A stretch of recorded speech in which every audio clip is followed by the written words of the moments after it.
اعوذ باللہ من الشیطان الرجیم بسم اللہ الرحمن الرحیم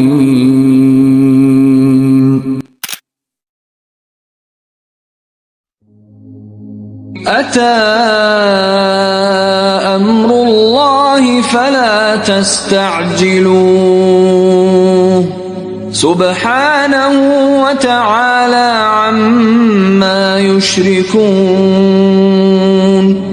قریب آ گیا اللہ کا حکم، پس اس حکم کے معاملے میں جلدی نہ کرو، اجرت سے کام نہ لو۔ پاک ہے وہ اللہ جو سب سے برتر ہے، بلند ہے ہر اس شرک سے جو لوگ اس کی طرف منسوب کرتے ہیں۔ ينزل الملائكة بالروح من أمره على من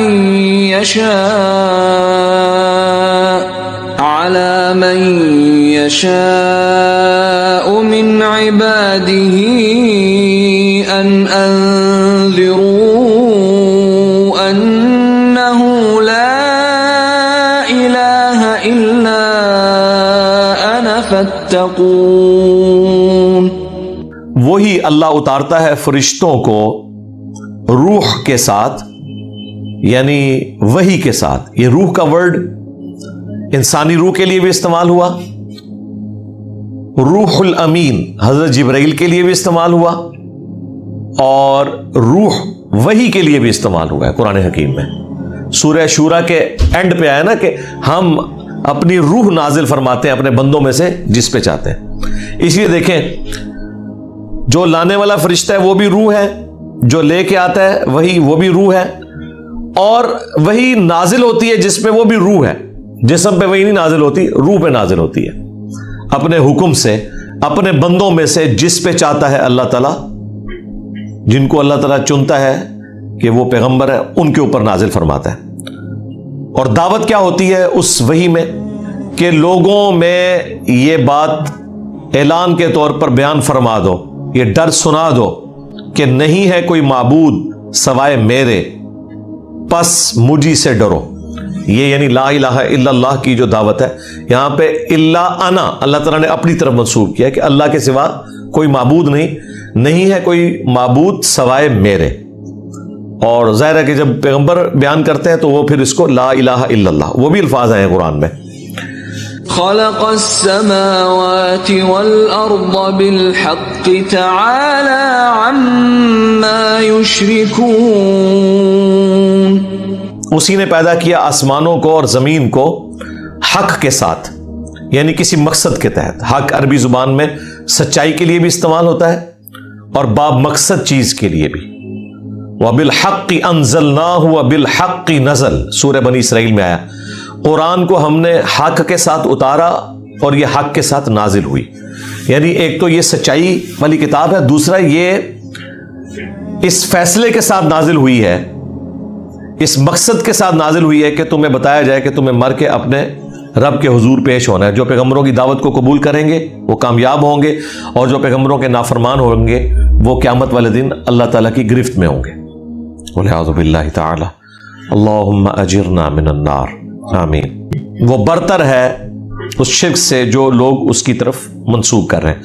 دیکھیں یہ اوپر بھی بات آئی تھی سٹارٹ میں بھی، اور یہ بات اس لیے بار بار قرآن میں آتی ہے، اور اس کی جو آپ سمجھ لیں ایپیکس ہے وہ ہے سورہ الصافات کی آخری آیات، سبحان ربک رب العزت عما یصفون وسلام علی المرسلین والحمد للہ رب العالمین، کہ پاک ہے تیرا رب ہر اس شرک کی برائی سے جو لوگ اس کی طرف منسوب کرتے ہیں، اور وہ بہت بلند ہے، اسے کوئی فرق نہیں پڑتا کوئی زمین پر جھوٹے خدا بنا لے۔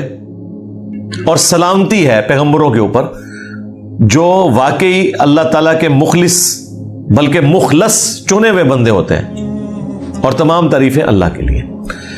یہ قرآن میں بار بار یہ چیز اس لیے مینشن ہوئی ہے کہ چونکہ قرآن جس پیشن سے فکر آخرت سناتا ہے نا، تو کسی کو یہ وہم لاحق ہو سکتا ہے کہ یہ جو اللہ تعالیٰ بار بار کہتا ہے میرے ساتھ اور لوگوں کو شریک نہ ٹھہراؤ، تو کوئی اللہ تعالیٰ کو نعوذ باللہ اس کی ٹینشن ہے کہ لوگ کسی اور معبود کو ماننا شروع کر دیں گے۔ نہیں، تو یہ بات بار بار کلیئر کرنی پڑتی ہے کہ اللہ تعالیٰ کو کوئی پرواہ نہیں ہے. وہ جو مسلم شریف میں حدیث قدسی ہے، میں نے بارہا قرآن کلاسز میں بھی اس کا ذکر کیا، مشکات کے اندر بھی موجود ہے، کہ اللہ تعالیٰ فرماتا ہے کہ اگر تمام جن و انس مل کے اس نیک آدمی کی طرح ہو جائیں جو تم میں سب سے بہترین ہے، تو اللہ تعالیٰ کی شان کو بڑھا نہیں سکتے. اور اگر تمام جن و انس مل کر سب سے زیادہ جو بدکار انسان ہے اس کی مانند ہو جائے، اللہ تعالیٰ کی شان میں کوئی فرق نہیں ڈال سکتے. اللہ تو بے پرواہ ہے، اسے کیا فرق پڑے گا. قرآن میں اللہ تعالیٰ نے یہ مضمون کئی دفعہ بیان کیا کہ وہ چاہے تو آنے واحد میں تمہیں لے جائے اور تمہاری جگہ اور مخلوق لے آئے، اس کے لیے تو کوئی نہیں، فرق تو ہمیں پڑ رہا ہے. تو یہ بار بار اس لیے ذکر ہوتا ہے کہ اللہ تعالیٰ کو اس چیز کی کوئی ٹینشن نہیں ہے اگر کوئی اس کے ساتھ کسی کو شریک ٹھہرائے. ہاں، جو شریک ٹھہرا رہا ہے وہ مارا گیا. تو اللہ تبارک و تعالیٰ کو یہ بات اس لیے بار بار کلیئر کرنی پڑی کہ شیطان کہیں اس راستے سے داخل نہ ہو کسی کے دماغ میں کہ کوئی اللہ تعالیٰ کا بینیفٹ وابستہ ہے اس حوالے سے. اللہ کو تو کوئی پرواہ نہیں ہے. خلق الانسان من نطفة فإذا هو خصيم مبين. اسی نے پیدا کیا انسان کو ایک نطفے سے، ایک حقیر پانی سے، پس اب وہ اتنا کھلا جھگڑا کرنے والا ہو گیا. یعنی وہ اپنی اصل کے اوپر غور کرے کہ وہ کچھ بھی نہیں تھا، پانی کے ایک قطرے سے اللہ تعالیٰ نے اسے پیدا کیا، اور اب وہ اتنا جھگڑالو ہو گیا کہ اپنے خالق کے بارے میں جھگڑتا ہے لوگوں سے. وہ لوگ جو اسے بتاتے ہیں کہ تجھے کسی نے پیدا کیا، تجھے مر کے اپنے رب کے حضور پیش ہونا ہے، اپنا قبلہ درست کر لے، تو وہ آگے سے چیما گوئیاں کرتا ہے. ایک تو وہ کفار ہیں جو کہتے ہیں کہ مرنے کے بعد کوئی زندگی نہیں ہے، پیغمبروں کا وہ برملا انکار کرتے ہیں. اور پھر کبھی خیال آئے تو وہ یہ بھی کہہ دیتے تھے کہ دنیا میں بھی ہمیں ہمارے رب نے اتنا کچھ دیا ہے تو آخر کوئی ہمارے اندر دیکھا ہے نا، آخرت بھی ہمارے لیے ہی ہوگی. حالانکہ دنیا میں تو اللہ نے کسی کو دے کر آزمایا، کسی سے لے کر آزمایا. کسی کے پاس نعمتوں کا ہونا اس بات کا ثبوت نہیں ہے کہ وہ اللہ تعالیٰ کی بارگاہ میں مقبول ہے، اور کسی کا مفلس ہونا یا اس کے پاس نعمتوں کا نہ ہونا اس بات کا ثبوت نہیں ہے کہ وہ کوئی مردود بارگاہ ہے. تو اس چیز کو اللہ تعالیٰ نے بار بار کلیئر کیا. وَالْأَنْعَامَ خَلَقَهَا لَكُمْ فِيهَا دِفْءٌ وَمَنَافِعُ وَمِنْهَا تَأْكُلُونَ. اور چوپائے جانور بھی، ان کو بھی اسی نے پیدا کیا، ان میں تمہارے لیے گرم لباس کا اہتمام موجود ہے. یعنی کھالیں استعمال ہوتی ہیں، ریچھ کی کھال دیکھ لیں، پھر جو بھیڑ ہے اس کے جو بال اوپر سے اتارے جاتے ہیں پھر اگ جاتے ہیں، ان کو بھی گرمائش کے لیے لباس کے طور پہ آج بھی استعمال کیا جاتا ہے. بلکہ دنیا میں اس وقت جو چمڑے کی صنعت ہے وہ مسلمانوں کی وجہ سے زیادہ تر چل رہی ہے. صرف عید قربان کے اوپر اتنے جانور قربان ہوتے ہیں، ان کی کھال اترتی ہے، تو وہ کھال سے کیا بنتا ہے؟ لیدر کی جیکٹس بنتی ہیں. لباس میں صرف جیکٹ تو شامل نہیں ہے، جوتیاں بھی ہیں، جوتیاں بھی اسی چمڑے سے بنتی ہیں. تو آج بھی یہ لباس استعمال ہو رہا ہے. بلکہ نیچر سے ہی ہر چیز حاصل کی جاتی ہے. نیچرل سورسز جن ملکوں کے پاس ہیں وہی ترقی کرتے ہیں، اور جن کے پاس نہیں ہے وہ باقی ملکوں سے لے کر ان میں ویلیو ایڈیشن کر کے ترقی کرتے ہیں، جس طرح یورپ اور امریکہ ہے. بیسک نیڈز تو آج بھی وہی ہیں نا. یہ تو نہیں کہ یورپ اور امریکہ کے لوگوں نے گندم یا چاول یا آلو کھانا چھوڑ دیے ہیں، وہ کوئی اور چیز کھاتے ہیں. کھاتے تو یہی کچھ ہیں. وہ ٹیکنالوجی میں اوپر چلے گئے ہیں، اور ایک آئی فون بیچ کے وہ پورے سال کا راشن آپ سے خرید سکتے ہیں، جو آپ نے اتنی محنت سے اگایا ہوتا ہے. وہ ٹیکنالوجی کا کھا رہے ہیں، لیکن کھانا انہوں نے بھی یہی کچھ ہی ہے. تو جانوروں میں تمہارے لیے گرم لباس بھی ہے اور دیگر فائدے بھی ہیں، اور ان کا تم گوشت بھی کھاتے ہو. دیگر فائدوں میں کچھ فائدے تو بعد میں اللہ تعالیٰ گنوا بھی دے گا. یعنی جو سامان اٹھا کے جانور جاتے ہیں، آج بھی جاتے ہیں، پھر ان سے دودھ حاصل کیا جاتا ہے. اور پھر گھر میں جانور رکھنا ویسے ہی ایک انسان کے لیے خوشی کا باعث ہوتا ہے. انسان جب جانور رکھتا ہے ان جانوروں کو اون کرتا ہے کہ میں ان کا مالک ہوں، اس کے اندر بھی ایک ٹیسٹ ہے. یہ ساری چیزیں اللہ تعالیٰ ساتھ ساتھ بیان فرمائے گا. وَلَكُمْ فِيهَا جَمَالٌ حِينَ تُرِيحُونَ وَحِينَ تَسْرَحُونَ.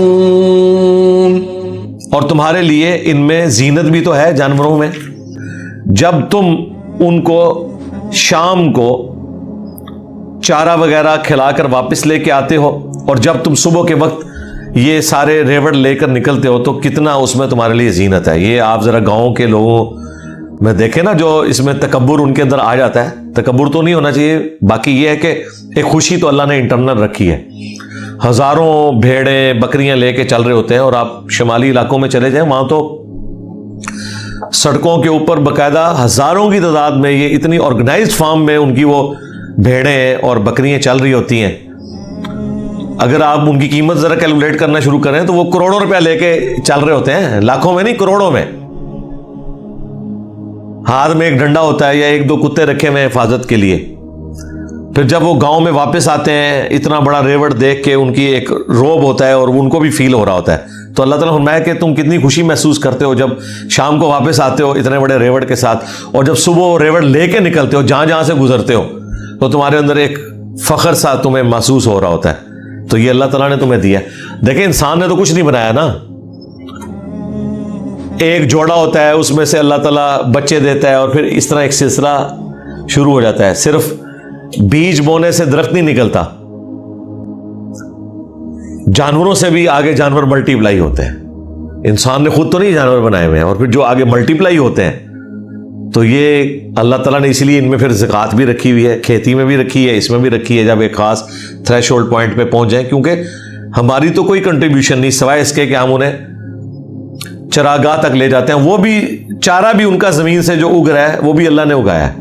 اور اکثر جو اس طرح لے کے جا رہے ہوتے ہیں وہ چارہ بھی مفت کا ہی ہوتا ہے، اس میں ان کی کوئی بھی کنٹریبیوشن نہیں ہوتی ہے. اور نیچرلی بارش ہوتی ہے، سبزہ نکل آیا، اور وہ سبزہ لے کے تو پھر فائدہ خود دیکھیں. ان پٹ کوئی نہیں ہے اور آؤٹ پٹ ہی آؤٹ پٹ ہے، گوشت کی شکل میں، کھال کی شکل میں، دودھ کی شکل میں. ہمارے پنجاب میں تو کہا جاتا ہے کہ جی جس کے گھر گائے ہے تو آدھا رزق اس کے گھر میں موجود ہے. گائے سے آپ دودھ، پھر اس دودھ سے مکھن، گھی، اور اس کے بعد اس کا گوبر بھی ایندھن کے طور پر آج بھی استعمال ہوتا ہے. کوئی چیز اس کی رائے گاہ نہیں جاتی. اور جب وہ دودھ دینا چھوڑ دیتی ہے، اور پھر اس کا آگے جو ایک سلسلہ سٹارٹ ہوتا ہے، نیا بچہ ہوتا ہے.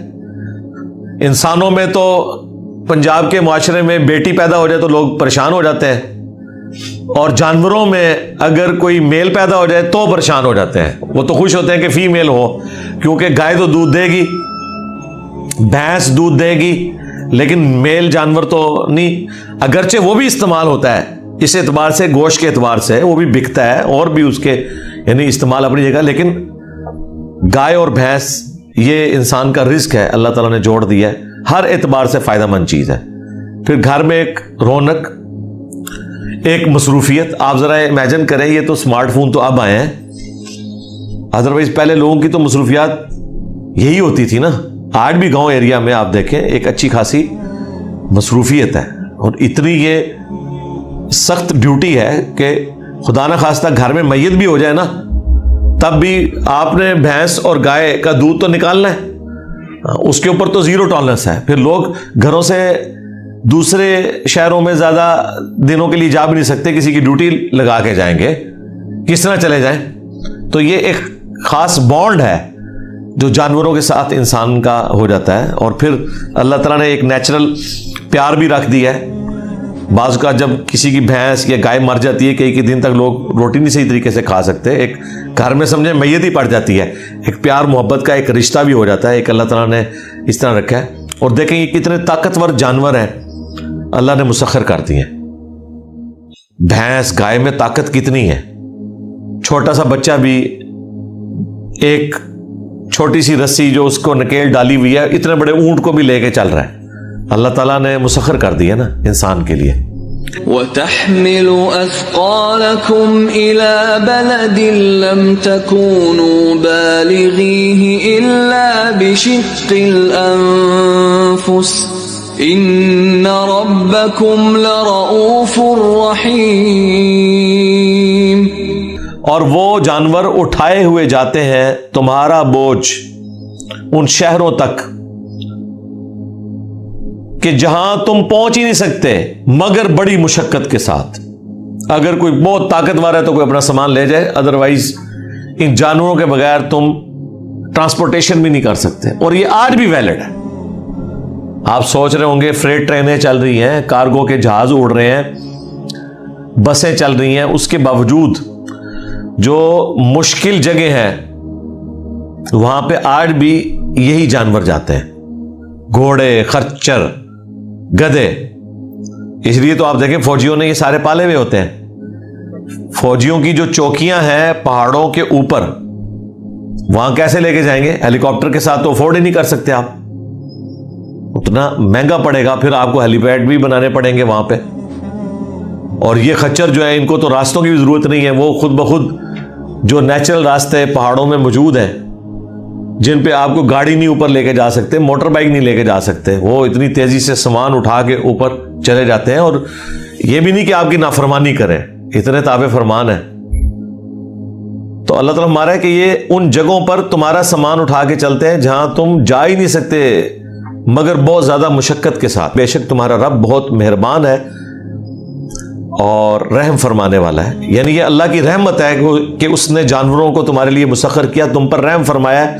وَالْخَيْلَ وَالْبِغَالَ وَالْحَمِيرَ لِتَرْكَبُوهَا وَزِينَةً وَيَخْلُقُ مَا لَا تَعْلَمُونَ۔ اور اسی نے پیدا کیے ہیں گھوڑے اور خچر اور گدھے تاکہ تم ان پر سواری کرو، اور اس میں تمہارے لیے زینت بھی ہے۔ آج بھی زینت ہے جی، گھوڑے تو اتنے مہنگے ہیں کہ ہماری موٹر بائکس اور گاڑیاں بھی ان سے سستی ہوں، اتنے مہنگے گھوڑے ہیں۔ آج بھی گھوڑوں کی ریس لگتی ہے اور لوگوں کے لیے ایک خوشی کا سامان ہے، شوق ہے، لوگوں نے پالے ہوئے، اتنا خرچہ کرتے ہیں ان کے اوپر۔ آج بھی اسی طریقے سے ویلڈ ہے یہ۔ اور وہ پیدا فرماتا ہے اور فرمائے گا، کیونکہ مضارع کا صیغہ استعمال ہوا ہے۔ ما لا تعلمون، ایسی سواریاں جن کو تم نہیں جانتے۔ اس میں وہ بھی شامل ہیں جو بعد میں چیزیں ہمیں معلوم چلی ہیں، جس طرح سمندروں کے اندر کی مخلوقات ہیں، باقی مخلوقات، پلانٹ ارتھ کے اوپر بھی کئی ایک مخلوقات ہیں جن کے ذریعے ہم نفع حاصل کرتے ہیں۔ اور خصوصاً سواریوں کا ذکر کیا جائے تو آج ماڈرن دور کے اندر جتنی سواریاں ہیں، بیسیکلی جس فزیکل فینومینا آف نیچر کو یوز کر کے یہ سواریاں بنائی گئی ہیں، خواہ وہ ہوائی جہاز ہوں اڑنے والے یا بحری جہاز ہوں سمندر میں دریاؤں میں چلنے والے، ان کے لیے انوائرمنٹ اور وہ فزیکل فینومینا وہ تو اللہ تعالیٰ نے پرووائڈ کیا۔ وَعَلَى اللَّهِ قَصْدُ السَّبِيلِ وَمِنْهَا جَائِرٌ وَلَوْ شَاءَ لَهَدَاكُمْ أَجْمَعِينَ۔ اور اللہ ہی کے ذمہ کرم پر ہے راستہ دکھانا، ہدایت کو واضح کرنا، اور ان میں غلط راہیں بھی ہیں، لیکن اللہ تعالیٰ وہ بھی بتا دیتا ہے کہ یہ شیطان کے راستے ہیں، یہ ہدایت کا راستہ ہے۔ اور اگر اللہ تعالیٰ چاہتا تو تم سب کو ہدایت کے اوپر جمع کر دیتا۔ یعنی اگر اللہ زبردستی کرنا چاہتا تو اس کے لیے کوئی مشکل نہیں تھا، سب کو ہدایت پہ جمع کر دیتا۔ اس میں بھی اس چیز کی طرف اشارہ ہے کہ اگر کسی کو یہ وہم آئے کہ جب پیدا اللہ نے کیا ہے تو پھر سارے لوگ اللہ کی بات کیوں نہیں مان رہے، نعوذ باللہ، یہ کہیں اللہ کی کمزوری تو نہیں ہے؟ اللہ کہہ رہے نہیں، ہم چاہتے نا تو آنے واحد میں سب کو ابو بکر، عمر، عثمان، علی بنا دیتے، کوئی مشکل نہیں تھا۔ لیکن یہی انسان کی خوبی ہے کہ وہ اپنی محنت سے اپنے رب کو چوز کرتا ہے اور اسی کے بدلے اسے جنت ملنے والی ہے۔ هو الذي أنزل من السماء ماء لكم منه شراب ومن شجر فيه تسيمون. وہی ہے جس نے آسمان سے پانی نازل کیا، اور یہ پانی میں تمہارے لیے پینے کا سامان ہے. ظاہر زندگی ہے ہی پانی ہے. ابھی بھی جو ناسا کی جتنی جاتی ہیں اسپیس شٹلز، وہ پانی تلاش کر رہے ہوتے ہیں کہ پانی مل گیا کہیں پہ، اس کا مطلب ہے کہ وہاں پہ زندگی موجود ہے. تمہارے لیے پینے کا سامان ہے اس پانی میں، اور اسی میں جو تمہارے درخت ہیں جن سے تم کھا پی رہے ہو، ان کی زندگی بھی اسی پانی کے اوپر ڈیپینڈنٹ ہے. اسی سے تم اپنے مویشیوں کو چراتے ہو، یعنی مویشی بھی پانی پیتے ہیں، اور مویشیوں کی جو خوراک ہے کھیتی کی شکل میں وہ بھی اسی پانی سے آ رہی ہے. سارا رزق اس پانی سے جڑا ہوا ہے. ينبت لكم به الزرع والزيتون والنخيل والأعناب ومن كل الثمرات إن في ذلك لآية لقوم يتفكرون. اگاتا ہے اللہ تعالیٰ تمہارے لیے اس کے ذریعے کھیت اور زیتون، کھجور اور انگور اور ہر قسم کے پھل. بے شک اس میں ہے نشانیاں اللہ تعالیٰ کی قدرت کی ان لوگوں کے لیے جو واقعی غور و تفکر کرتے ہیں کہ یہ ساری چیزیں کسی نے بنائی ہیں. یہ تو دنیا کے ہر انسان کو پتا ہے کہ اس نے نہیں یہ چیزیں بنائی ہوئی، ہم صرف یوزر ہیں ان چیزوں کے. وَسَخَّرَ لَكُمُ اللَّيْلَ وَالنَّهَارَ وَالشَّمْسَ وَالْقَمَرَ وَالنُّجُومُ مُسَخَّرَاتٌ بِأَمْرِهِ إِنَّ فِي ذَلِكَ لَآيَاتٍ لِقَوْمٍ يَعْقِلُونَ. اور اسی نے تمہارے لیے مسخر کر دیا ہے رات کو اور دن کو. اس اعتبار سے مسخر کیا ہے، اپنی مرضی سے تو ہم رات دن نہیں لا سکتے، کہ ہماری خدمت میں لگا دیا. رات کے وقت انسان آرام کرتا ہے، دن کے وقت کام کرتا ہے، اور جہاں پہ الٹ سائیکل بھی چل رہا ہے وہاں ان کے لیے دن رات ہے اور رات دن ہے. بہرحال 24 گھنٹے کے اندر ایک دفعہ سونا ضروری ہے، ادروائز اگلے 24 گھنٹے آپ پرفارم نہیں کر سکتے. یہ اللہ نے انسان کے ساتھ 3 کمزوریاں ایسی لگا دی ہیں: نیند، کھانا پینا اور کھانے کے بعد ٹوائلٹ جانا. کوئی انسان اپنے آپ کو ان چیزوں سے آزاد نہیں کر سکتا. دیکھیں، نیند کے بغیر آپ اگلے 24 گھنٹے پرفارم ہی نہیں کر سکتے. تو یہ اللہ نے ہماری خدمت میں لگا دی چیزیں، اور سورج کو بھی اور چاند کو بھی. سورج کی خدمات تو نظر آ رہی ہیں جی. ہمارے اس پلانٹ ارتھ پہ سورج سے بڑا کوئی مشکل کشا نہیں ہے اللہ تعالیٰ کی پیدا کیے ہوئے اسباب میں سے، جس کی وجہ سے دنیا میں موسم بدلتے ہیں، دنیا میں کھیتیاں اگتی ہیں، دنیا میں پانی کے جو چشمے ہیں، دنیا میں دریا ہیں. یہ سارے کا سارا نظام ہماری زندگی کا سورج کی وجہ سے چل رہا ہے. چاند کو بھی کام میں لگایا ہے، اس کے ذریعے آپ تاریخ کا پتہ لگا لیتے ہیں. رات کے وقت آسمان کی خوبصورتی ہے. ایک نیچرل کیلنڈر اللہ تعالیٰ نے قرآن میں فرمایا کہ تمہارے لیے تم حساب کتاب کر لیتے ہو. اور ستارے بھی اسی کے حکم کے پابند ہیں. ستارے اللہ تعالیٰ نے زینت کا ذریعہ بنائے ہیں، آسمان کی زینت ہے. پھر جو ستاروں کے اسپیسیفک ڈیزائن اللہ تعالیٰ نے بنا دیے ایسے، جن کی مدد سے آپ ان کی لوکیشنز کو ڈیفائن کر لیتے ہیں، پھر اس کے ذریعے آپ راستہ تلاش کرتے ہیں. مثلا یہ جو نارتھ سٹار ہے، یہ تو بہت بڑی نعمت ہے سمندری سفر کرنے والوں کے لیے، زمینی سفر کرنے والوں کے لیے بھی. سمت کو معلوم کرنا، نارتھ سٹار کا اگر آپ کو پتا ہو، وہ جو رات کو ایک وہ چمچا سا بن جاتا ہے نا، ایک بیلچا نما ستاروں کا جھرمٹ، اس کے آخری 2 ستاروں کی سیدھ میں جو سب سے روشن ستارہ ہے وہ نارتھ سٹار ہوتا ہے. اس طرف آپ رخ کر لیں تو آپ کا رخ شمال کی جانب ہوگا، رائٹ پہ آپ کی ایسٹ یعنی مشرق، لیفٹ پہ ویسٹ، اور پیچھے آپ کے جنوب ہوگا. تو یہ کتنا بڑا ایک ذریعہ ہے. سمندر میں تو بہت بڑی نعمت ہے جہاں آپ کو کچھ نظر ہی نہیں آتا. تو اللہ تعالیٰ نے ستاروں کو بھی ہماری خدمت میں لگایا ہوا ہے. اور تیسرا ستاروں سے جو ہم فائدہ اٹھاتے ہیں وہ انڈائریکٹ ہے، اور ظاہر ہے ایک فزیکل فینومینا ہے. ان ستاروں سے اللہ تعالیٰ نے فرمایا کہ ہم شیاطین کے اوپر شہاب ثاقب جو ہے وہ داغتے ہیں، جو ان کے اوپر حملہ آور ہوتے ہیں، ان کو بھگانے کے لیے۔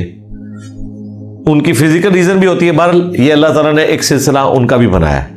تو یہ تین ہی مقصد ہے، اور صحیح بخاری میں وہ تابعی کا قول موجود ہے کہ ستاروں کے تین ہی مقاصد ہیں: خوبصورتی کا ذریعہ آسمان کی، ورنہ رات کے وقت تو آسمان کی طرف کسی نے دیکھنا بھی نہیں، دوسرا سمت معلوم کرنا، اور تیسرا ان کے ذریعے شیاطین کو بھگانا۔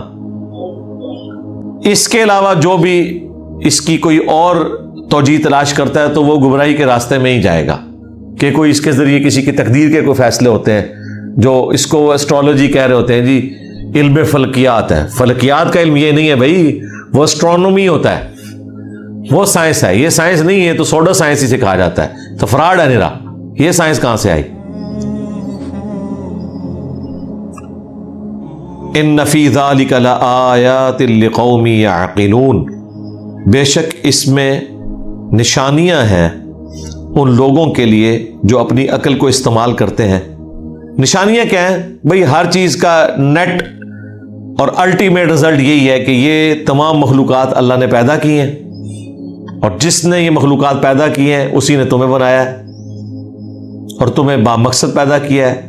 مقصد اس نے پیغمبروں کے ذریعے تمہیں بتا دیا ہے، ان کی پیروی کرو گے تو ہمیشہ کی زندگی تمہیں ملے گی، ادروائز ہمیشہ کے عذاب میں مبتلا ہوگے۔ اور ظاہر ہے کہ یہ اتنا سیریس معاملہ ہے کہ اسے کوئی ہلکا چھوڑ ہی نہیں سکتا، ہمیشہ کی ناکامیاں اور کامیابیاں ہیں۔ چلو یہ ہوتا نا کہ 60 سال کے بدلے 60 سال کے لیے جہنم میں جانا ہے، پھر بھی انسان کو صبر آ جاتا کہ چلو عذاب تو ختم ہو ہی جائے گا نا کبھی، لیکن یہ تو معاملہ ہی بڑا خطرناک ہے۔ اللہم انا نسألک جنت الفردوس مع النبیین والصدیقین والشہداء والصالحین، اللہم اجرنا من النار، آمین۔